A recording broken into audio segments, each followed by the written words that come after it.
Olá, meus queridos, minhas queridas, tudo bem com vocês?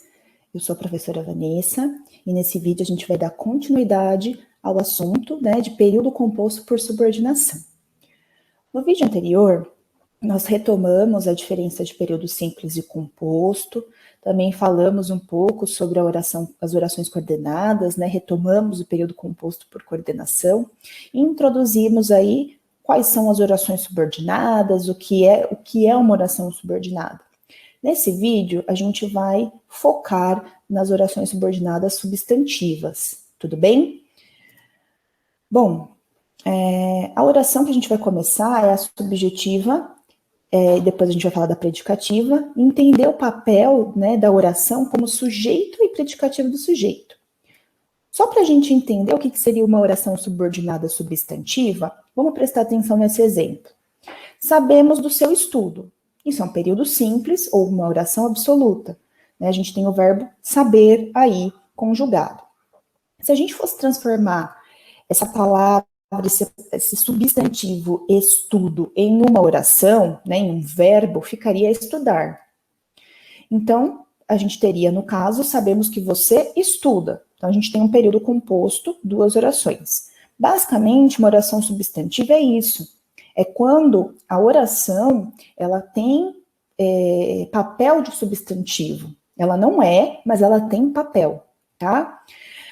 A oração subordinada substantiva, ela faz função sintática, Ou seja, ela tem um papel dentro da oração, dentro do período, Assim como o substantivo tem um papel dentro da oração, a oração subordinada substantiva tem um papel dentro do período composto. Quais são os papéis? Então, primeiro, sujeito, a gente chama a oração de subordinada subjetiva. Ela pode ser também predicativo do sujeito, e a gente vai chamar de subordinada predicativa. Temos o complemento nominal, e a gente chama de completiva nominal. Ela pode ser objeto direto, ou seja, completar um verbo transitivo direto, e a gente chama de subordinada objetiva direta, e também pode ser objeto indireto, completar um verbo transitivo indireto, e a gente vai chamar de subordinada objetiva indireta. E também pode ser aposto, ou seja, trazer uma informação para o que foi mencionado anteriormente, e a gente chama de subordinada apositiva. Toda oração subordinada substantiva, ela é introduzida pela conjunção integrante que, ou pela conjunção integrante se, sempre, somente essas duas. Vamos falar então sobre a oração substantiva subjetiva, Aquela que faz papel de sujeito.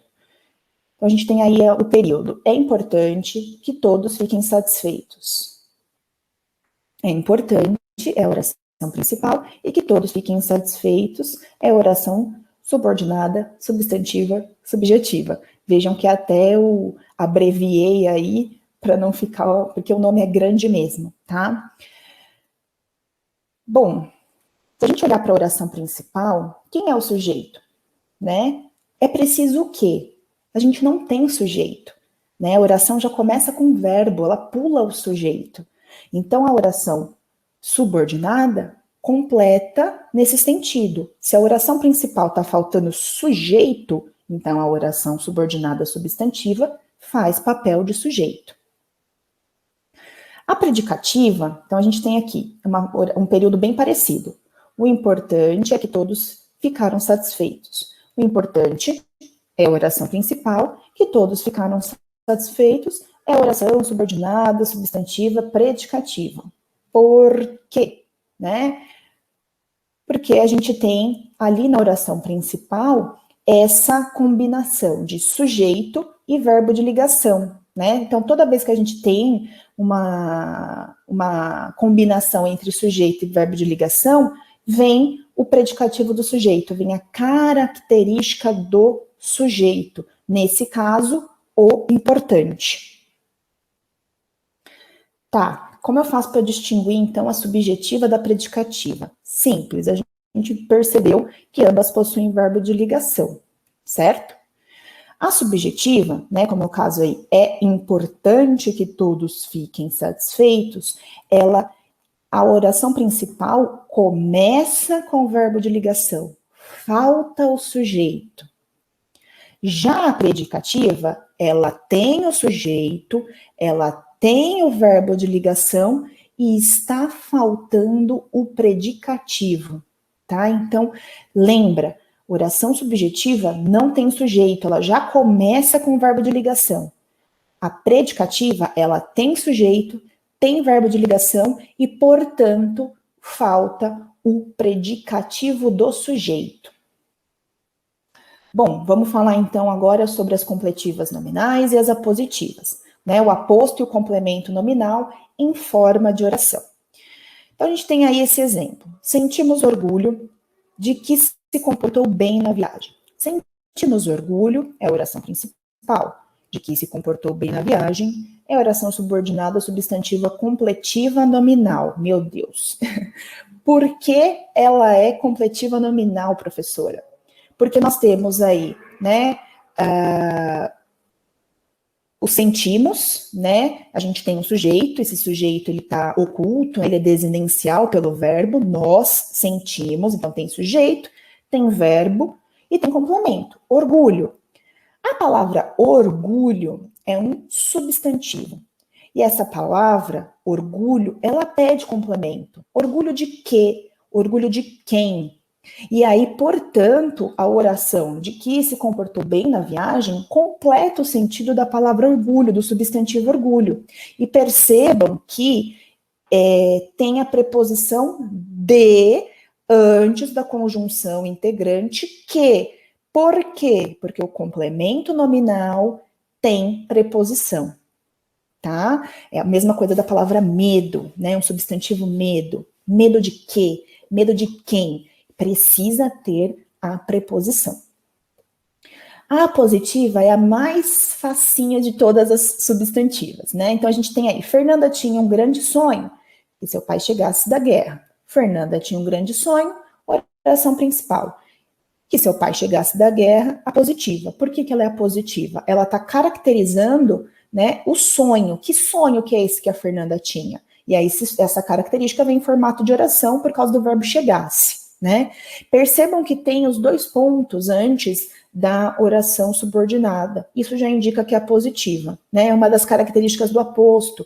Ele pode vir depois de dois pontos, depois de vírgula ou entre vírgula, tá? Então, nesse caso, ela vem aí com os dois pontos e caracteriza o termo anterior, sonho. Bom, agora a gente vai falar das objetivas direta e indireta, quando a oração ela faz papel de complemento verbal. Então, vamos lá. Sabemos que você estuda, né? Então, aquele exemplo anterior. Sabemos, é a oração principal, que você estuda é a oração subordinada, substantiva, objetiva, direta. Quem sabe que você estuda? Nós. Então, o sujeito está ali, o sujeito desinencial. A gente sabe pela desinência do verbo, né, pela conjunção do verbo. Nós sabemos. Quem sabe, sabe de algo, né? A gente sabe o quê? A gente sabe, né, que você estuda. Então, quando a gente sabe de alguma coisa, esse verbo a gente diz que ele é verbo transitivo direto. Por quê? Porque o complemento dele, que é o objeto direto, não tem preposição.